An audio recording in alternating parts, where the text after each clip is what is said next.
प्रधानमंत्री नरेंद्र मोदी ने की मन की बात कार्यक्रम में पीएम मोदी ने कहा, कृषि सुधारों से किसानों की परेशानी दूर हो रही है। फसल खरीदने के 3 दिन बाद ही किसानों को भुगतान हो जाता है। संसद ने कृषि कानून को स्वरूप दिया है।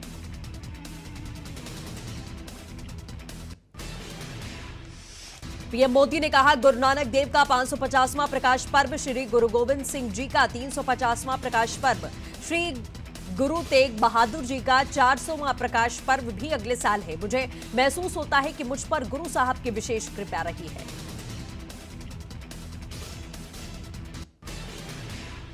पीएम ने कहा, मन की बात के माध्यम से मैं गौरव शर्मा जी को शुभकामनाएं देता हूं। हम सभी की कामना है कि वो न्यूजीलैंड के लोगों की सेवा में नई उपलब्धियां प्राप्त करेंगे। साथ ही पीएम ने कहा, न्यूजीलैंड में नवनिर्वाचित एमपी डॉक्टर गौरव शर्मा ने विश्व की प्राचीन भाषाओं में से एक संस्कृत भाषा में शपथ ली। यह हमारे लिए गर्व की बात है। साथ ही पीएम मोदी ने कहा कि मैं हमेशा से बर्ड वॉचिंग के शौकीन लोगों का प्रशंसक रहा हूं। बहुत धैर्य के साथ में वो घंटों तक सुबह से शाम तक बर्ड वॉचिंग कर सकते हैं, प्रकृति के अनूठे नजारों का लुत्फ उठा सकते हैं और अपने ज्ञान को हम लोगों तक पहुंचाते रहे हैं।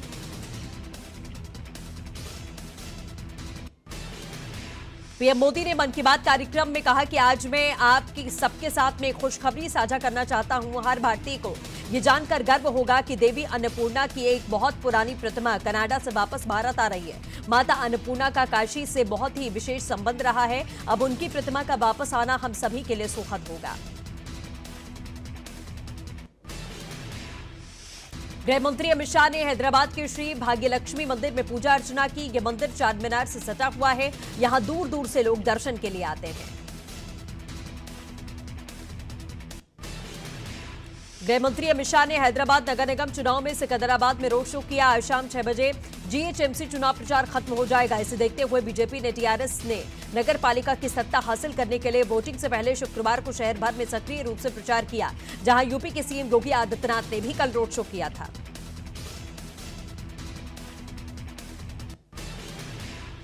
ओवैसी के गढ़ में सीएम योगी के हुंकार, सीएम योगी के रोड शो में उमड़ी लोगों की भीड़। हैदराबाद का नाम बदलकर भाग्यनगर करने की बात कही।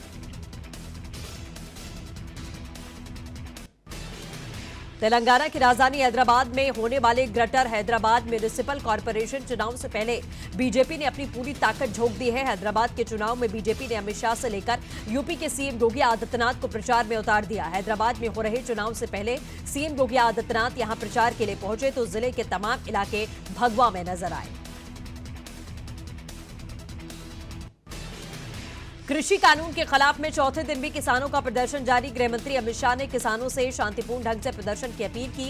कहा, सरकार तुरंत वार्ता के लिए तैयार है।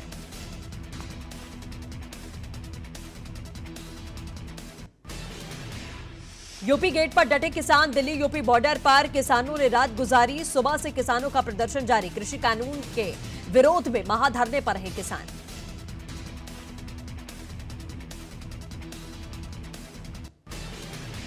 कोविड-19 को लेकर सीएम योगी आदित्यनाथ आज बैठक करेंगे। 12 बजे पंचायती राज विभाग की सड़कों का करेंगे शिलान्यास। 800 करोड़ की लागत से बनी है ये सड़कें।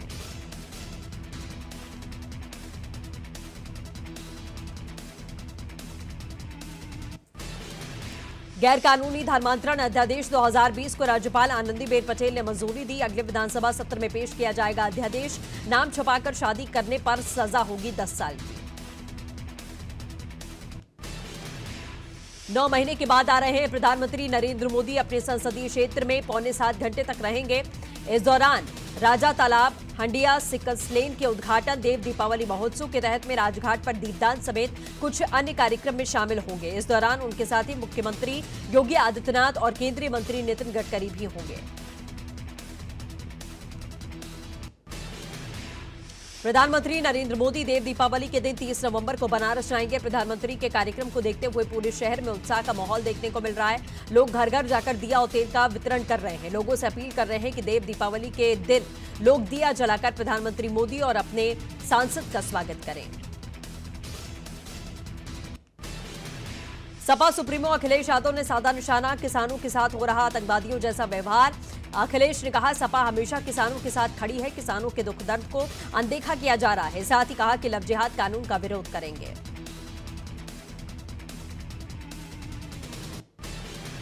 भारत में कोरोना के कुल मामले बढ़कर 93,93,000 हो गए हैं। इनमें से अब तक 1,36,696 लोगों को अपनी जान गंवानी पड़ी है। कुल एक्टिव केसेस घटकर 4,54,000 हो गए हैं।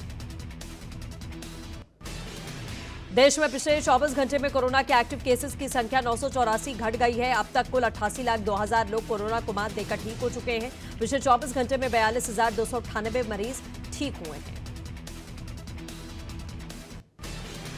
राजधानी दिल्ली में एक बार फिर पिछले दिन से ज्यादा कोरोना संक्रमण के मामले दर्ज किए गए। स्वास्थ्य विभाग द्वारा जारी बुलेटिन के मुताबिक दिल्ली में 28 नवंबर को 5,482 नए मामले सामने आए, जबकि 98 मरीजों की मौत हो गई। बीते 24 घंटे में 5,937 मरीज ठीक हुए हैं, जिसके बाद में राजधानी में एक्टिव केसेस की संख्या अब तक 38,181 हो गई है।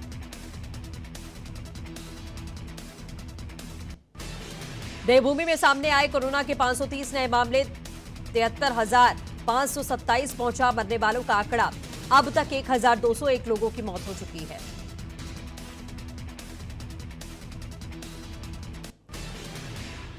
आईसीएमआर के मुताबिक देश में 28 नवंबर तक कोरोना वायरस के कुल 13,95,03,803 सैंपल टेस्ट किए गए, जिनमें से 12,83,000 सैंपल कल टेस्ट किए गए। पॉजिटिविटी रेट 7% है। कोविड-19 महामारी से लड़ने के लिए वैक्सीन आने की संभावना प्रबल होते ही देश में टीकाकरण अभियान चलाने की तैयारी जोर पकड़ रही है। सरकार टीका देने वाले कर्मचारियों की लिस्ट बना रही है, जो अगले वर्ष 2021 में शुरुआती महीनों में 30 करोड़ देशवासियों को टीका लगाएंगे। फिर बाकी आबादी को भी सिलसिलेवार तरीके से वैक्सीन दिया जाएगा। कोविड महामारी की मार से बचाने के लिए दुनिया भर की 200 से ज्यादा कंपनियां टीका बनाने में जुट गई हैं। इनमें स्टार्टअप से लेकर विश्व की शीर्ष दवा कंपनियां शामिल हैं। इसमें 4 कंपनियों ने अपने परीक्षण के दावे पेश किए। प्रारंभिक आंकड़ों के मुताबिक रूस की स्पुतनिक वी, फाइजर, बायोएनटेक और मॉडर्ना द्वारा उत्पादित वैक्सीन में 90% से अधिक प्रभावकता देखने को मिल रही है। कोरोना के बढ़ते मामलों को देखते हुए बदायूं जिला प्रशासन ने कोरोना को लेकर सख्ती बरतना शुरू कर दिया है। इसको लेकर प्रशासनिक अधिकारियों ने जगह जगह शहर में भीड़ इकट्ठा न करने की लोगों से अपील की है। वहीं चौराहों पर मास्क चेकिंग अभियान जोर शोर से चल रहा है और इस दौरान मास्क न लगाने पर लोगों के चालान काटे जा रहे हैं। एआरटीओ प्रशासन द्वारा चौराहों पर, बस स्टैंड पर लोगों को मास्क लगाने के लिए प्रोत्साहित किया जा रहा है। दिल्ली पुलिस कांस्टेबल परीक्षा में धांधली की तैयारी। आपको बता दें, सॉल्वर गैंग की तैयारियों पर यूपी एसटीएफ ने गोरखपुर में गैंग के सरगना महेंद्र सिंह समेत 12 को गिरफ्तार किया। परीक्षा केंद्रों के स्टाफ की मदद से करते थे धांधली। संत कबीरनगर में कलेक्ट्रेट आवासीय भवन निर्माण में हुआ करोड़ों का घोटाला। महज 50% काम करके कागजों पर निर्माण कार्य दिखाया गया। भ्रष्टाचारियों पर डीएम ने कार्रवाई की।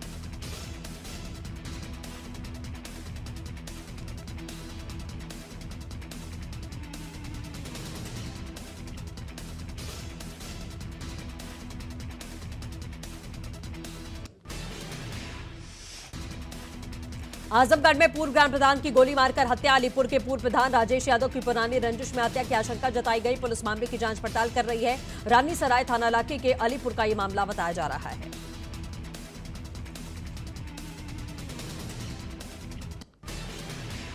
रायबरेली के शहर कोतवाली क्षेत्र के अहिया रायपुर में खड़े ट्रक में आग लग गई। आग ने देखते ही देखते विकराल रूप ले लिया, जिसकी सूचना पुलिस और फायर ब्रिगेड को दे दी गई है। मौके पर पहुंची फायर ब्रिगेड की टीम ने कड़ी मशक्कत के बाद में आग पर काबू पा लिया है, लेकिन तब तक ट्रक का आगे का हिस्सा पूरी तरीके से जल चुका था।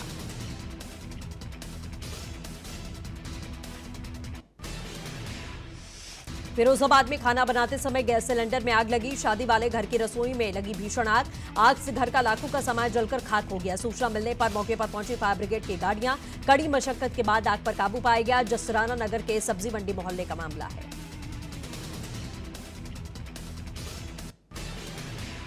अलीगढ़ महिला आयोग की सदस्य मीना कुमारी की सरकारी कार का अज्ञात चोरों ने पहिया चोरी किया। घर के बाहर खड़ी थी इनोवा।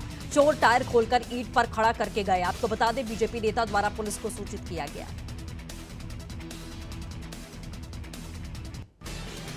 बाराबंकी के थाना रामनगर इलाके में सेमराय गांव में हुए एक तिलक समारोह में भोजन करना लोगों को उस समय भारी पड़ गया, जब एक एक करके लोग बीमार होने लगे। खाना खाने से 70 से 80 लोगों को फूड पॉइजनिंग हो गई, जिसकी सूचना पर पहुंची मेडिकल की टीम ने लोगों का इलाज करवाया। इलाज के दौरान एक बच्ची की मौत हो गई। बिजनौर में रजाई की दुकान में भीषण आग लगी। आग लगने से इलाके में हड़कंप का माहौल। आग लगने से दुकान में रखा सारा सामान जलकर खाक हुआ। राहगीरों की मदद से आग बुझाई गई। शॉर्ट सर्किट से दुकान में आग लगी। मंडावली इलाके की घटना बताई जा रही है। बदायूं के कोतवाली थाना इलाके में संदिग्ध परिस्थितियों में एक नवविवाहिता की मौत हो गई। शिवानी की शादी इसी 25 नवंबर को थी। जानकारी के मुताबिक ससुराल में लेडीज संगीत का प्रोग्राम था, जिसके बाद में शिवानी ने सभी के साथ खाना खाया, लेकिन कुछ देर बाद अचानक शिवानी की तबीयत बिगड़ गई और वो गिर पड़ी, जिसके बाद में ससुराल वाले तुरंत उसे डॉक्टर के पास लेकर गए, लेकिन तब तक नवविवाहिता की मौत हो चुकी थी। आजमगढ़ के महिला को अगवा करके रेप करने का मामला सामने आया। पुलिस का जवान बनकर घर में घुसे बदमाशों ने महिला से मारपीट की। महिला को छोड़ने के बदले में अपराधियों ने पैसे मांगे। अगले दिन पैसे लेने आए बदमाश को पुलिस ने पकड़ लिया। पकड़े गए बदमाश का वीडियो वायरल हो रहा है। 2 दिन पहले की बताई जा रही है ये पूरी घटना। ललितपुर के जंगल में अपनी बकरियों को चरा रहे थे चरवाहा, तभी आधा दर्जन असलाह से लैस बदमाश वहां पर पहुंचे और दोनों चरवाहों की गाली देते हुए बंदूक तान दी, जिस पर चरवाहे ने हाथ से बंदूक को अलग हटा दिया, जिसे बदमाश ने हवाई फायर कर दिया, जिससे चरवाहे के हाथ में छर्रा लग गया। पुलिस को सूचना देने पर 2 थानों की पुलिस ने जंगल को घेर लिया, जिससे बदमाश पूरी बकरियों को छोड़कर भाग गए। प्रीतम सिंह ने सरकार पर साधा निशाना। प्रीतम सिंह ने राज्य और केंद्र सरकार पर साधा निशाना। कांग्रेस प्रदेश अध्यक्ष ने कोरोना को लेकर निशाना साधा है। सरकार हर मोर्चे पर विफल रही है, प्रीतम सिंह ने कहा। साथ ही प्रीतम सिंह ने यह भी कहा कि बिहार चुनाव में पीएम की रैली में आए हजारों लोग, रैली में नहीं हुआ सोशल डिस्टेंसिंग का पालन। बाराबंकी में बोरे में मिली लापता लड़की की लाश मिलने से इलाके में सनसनी का माहौल। आपको बता दें, रेप के बाद में हत्या की आशंका जाहिर की जा रही है।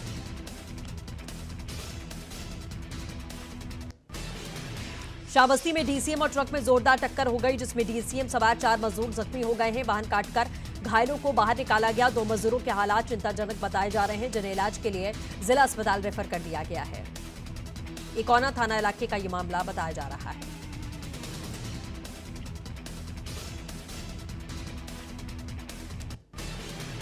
हरदोई में नगरपालिका कर्मचारी के घर पर अज्ञात बदमाशों ने हमला बोल दिया है। गोली लगने से नगरपालिका कर्मचारी जख्मी हो गया। घायल को अस्पताल में इलाज के लिए भर्ती कर दिया गया है। मल्लावा नगरपालिका में तैनात लिपिक पर हमला किया गया।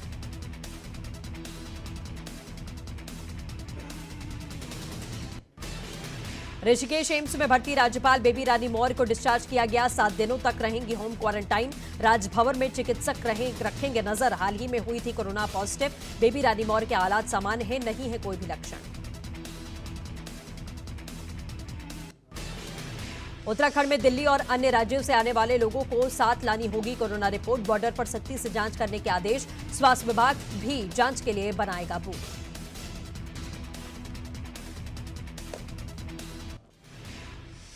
उत्तराखंड में स्वास्थ्य मुख्यालय स्तर से लगातार टेस्टिंग के रेटों को रिवाइज किया जा रहा है। पूर्व में रैपिड टेस्ट की कीमत 800 रुपए थी, जबकि अब उसकी कीमतों को घटाकर 315 रुपए कर दिया गया है। आरटी-पीसीआर की दरों को भी 1600 से घटाकर 850 से 900 रुपए कर दिया गया है। वहीं DG health doctor Amita Upreti का कहना है कि टेस्ट की कीमतों में लगातार कमी की जा रही है, जिससे लोगों को आसानी से टेस्ट की सुविधा मिल सके।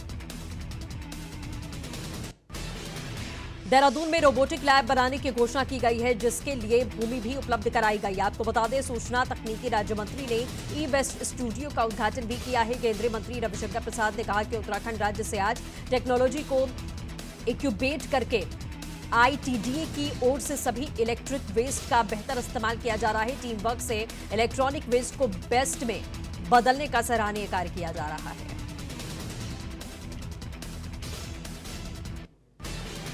बीजेपी प्रदेश प्रभारी दुष्यंत गौतम का उत्तराखंड दौरा। प्रदेश प्रभारी बनने के बाद में पहली बार उत्तराखंड पहुंचे प्रदेश प्रभारी। पार्टी कार्यकर्ताओं ने किया स्वागत। आपको बता दें, प्रदेश प्रभारी बनने के बाद में दुष्यंत पहली बार उत्तराखंड पहुंचे हैं।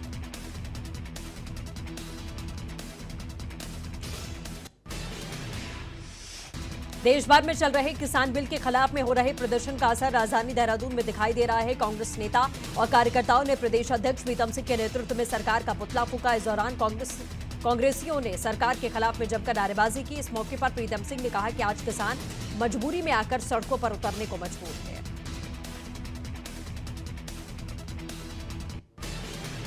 किसान आंदोलन को लेकर ऋषिकेश में भी कांग्रेस कार्यकर्ता गुस्से में है। केंद्र सरकार की ओर से पारित कृषि बिल के विरोध में कार्यकर्ताओं ने प्रदर्शन करते हुए केंद्र सरकार के खिलाफ नारे लगाए। कहा कि वो किसानों की मांगों का समर्थन करते हैं। केंद्र सरकार पर कांग्रेसियों ने किसानों के उत्पीड़न का आरोप लगाया है। इस बार 30 नवंबर को कार्तिक पूर्णिमा के दिन हरिद्वार और ऋषिकेश के घाटों पर श्रद्धालु गंगा में आस्था की डुबकी नहीं लगा पाएंगे। कोरोना के बढ़ते संक्रमण को देखते हुए प्रशासन ने सुरक्षा के मद्देनजर गंगा स्नान पर रोक लगा दी है। इस संबंध में डीएम देहरादून आशीष कुमार और डीजीपी अशोक कुमार ने बयान जारी किया है। उत्तराखंड में जल्द बनेगा cancer institute. Tata cancer institute का काम शुरू हो गया है। मरीजों को मिलेगी सारी सुविधाएं।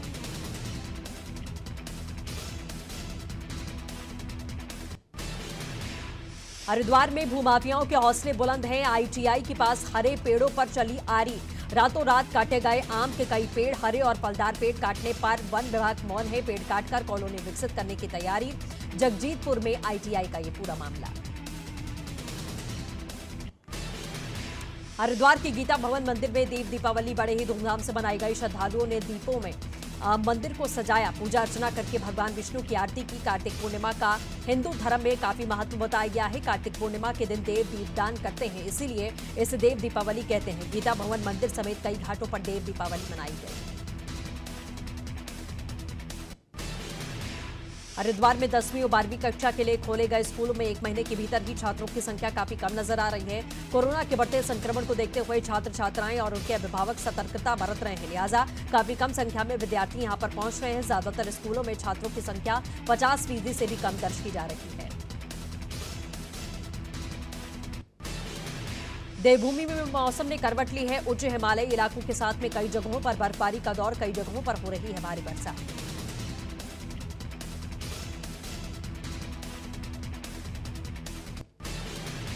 इस साल का अंतिम चंद्र ग्रहण 30 नवंबर को लगेगा। ये चंद्र ग्रहण कई मामलों में विशेष होगा। इस दिन कार्तिक पूर्णिमा का भी पर्व मनाया जाएगा। इससे चंद्र ग्रहण का महत्व और अधिक बढ़ जाता है। ज्योतिषियों का कहना है कि सोमवार को लगने वाला चंद्र ग्रहण उपछाया चंद्र ग्रहण है, इसीलिए इस बार सूतक नहीं लगेगा।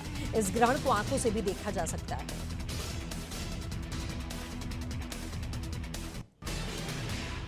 मैनपुरी में पुलिस और बदमाशों के बीच में मुठभेड़ में बदमाश बोला राठौर गोली लगने से जख्मी हुआ। मुठभेड़ में एक पुलिस कर्मचारी भी घायल हुआ।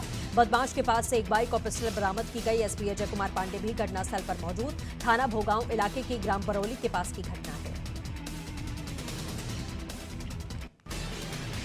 रामपुर की थाना शाहबाद क्षेत्र के चौकी सैफनी में संदिग्ध परिस्थितियों में घर में फांसी से लटका शव मिला। युवक का शव देखकर हड़कंप मच गया। सूचना पर पहुंचे पुलिस ने शव का पंचनामा भर के पोस्टमार्टम के लिए भेज दिया है।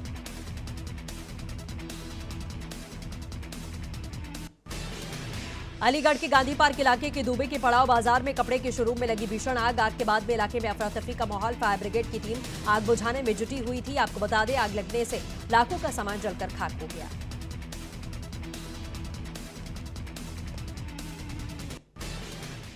रुड़की के गेस्ट हाउस में शादी का झांसा देकर एक युवक महिला से काफी समय तक दुष्कर्म करता रहा। महिला ने जब शादी का दबाव बनाया तो युवक शादी से इनकार करने लगा। महिला ने युवक और उसके एक अन्य साथी के खिलाफ में पुलिस थाने में रिपोर्ट दर्ज कराई। वहीं एसओ ने बताया कि पीड़िता की रैली पर दुष्कर्म के आरोप में केस दर्ज कर लिया गया है। मामले की जांच की जा रही है।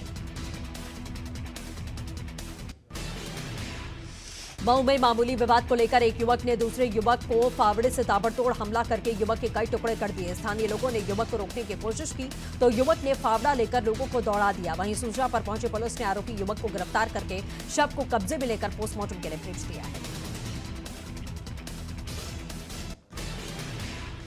वैवाहिक समारोह में हर्ष फायरिंग की घटनाएं थमने का नाम नहीं ले रही। ताजा मामला कौशांबी के करारी थाना इलाके के बैसकाटी गांव का है, जहां तिलक समारोह के दौरान की गई हर्ष फायरिंग में बंदूक से निकले छर्रे लगने से 4 महिलाएं जख्मी हो गई। घायलों में 3 महिलाओं के हालात गंभीर हैं। फिरोजाबाद में कुएं में लटका मिला युवक का शव। घर से कई दिनों से लापता था युवक का शव मिलने से इलाके में सनसनी का माहौल। सूचना मिलने पर मौके पर पहुंची पुलिस की टीम। हत्या और आत्महत्या की गुत्थी में उलझी पुलिस। थाना फरीहा क्षेत्र के गांव फरीदा की घटना है।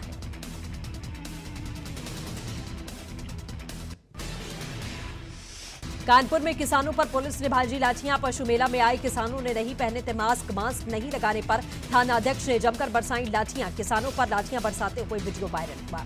सजेती थाना अध्यक्ष रावेंद्र मिश्रा का ये वीडियो है। गोंडा में एटियाथोक पुलिस ने गैर जनपद के रहने वाले 3 शातिर चोरों को गिरफ्तार किया। पकड़े गए ये शातिर ग्रामीण इलाकों में किसानों के खेतों में सिंचाई के लिए लगाए गए पंपिंग सेट और मवेशियों की चोरी किया करते थे। बागपत के खेकड़ा थाना इलाके में हलवाई की गोली मारकर हत्या की वारदात सामने आई। हलवाई काम करने के लिए घर से बाहर निकला था, जिसका शव जंगल में लहूलुहान हालात में पड़ा हुआ मिला। सूचना पर पहुंचे पुलिस मामले की जांच पड़ताल में जुट गई है।